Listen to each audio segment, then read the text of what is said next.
Meddig kell még cipelnem a szívemen a terhet? Ezen túl már minden dolog elme bajhoz kerget. Ezen túl is fájni fog az élet létezés. Miért nem lehet minden olyan, mint egy képregény? Egy mesekönyv, miben mindig én vagyok a hősöd. A testem nekem már csak olyan, mint egy sötét börtön. Értelmetlen lét, ez csupán a jelen. Miért kellett neked akkor ellöknöd az én kezem? Miért taszítod el, mikor csak támaszt nyújt a vál? A szemed az csak annyit fogad, mint amennyit lát. Miért gondolok mindig jóra, eltörött már az óra. Emlékeimben ott van, mikor lesétáltunk a tóra. Értelmetlen dolgokat gondolok, hogyha írok. Eszembe jut mindig, de a lelkem mélyen sírok. Mindig azt hittem, hogy gyenge vagyok, mert én érzek. Közben senki nem látja, hogy 1000 sebből vérzek. Nem fogják a kötések, jól lát ezt a sebet.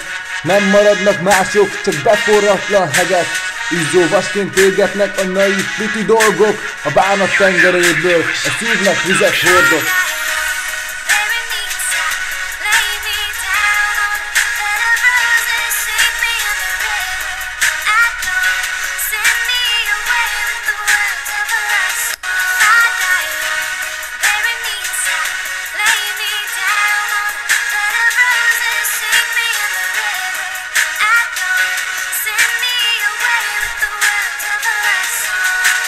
Mi értelme van a létnek, ha nem kaphatod vissza tényleg azt, amiért küzdöttél? Kisgyermekként őriztél a szerelmet, mi téged felemelt a földről. A boldogság szó jelentése már csak velem flörtöl. Kisgyerekként álmodtam, hogy lesz egy jó nagy házam.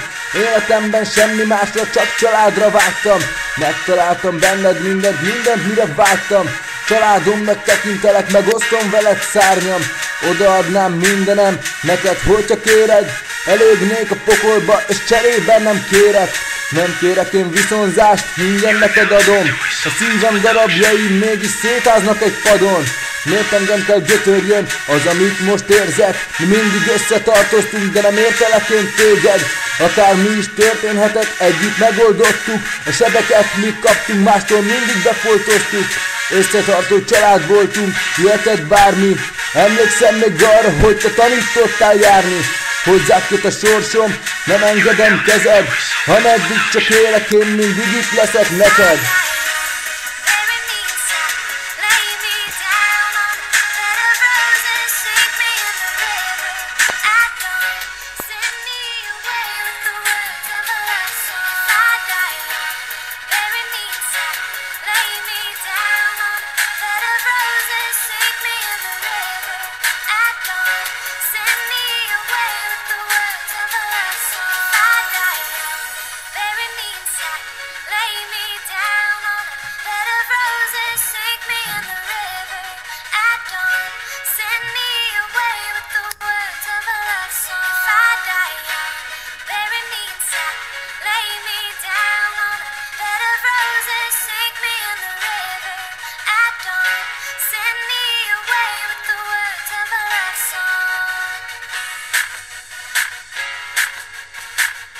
Now listening to a Selfrid's production.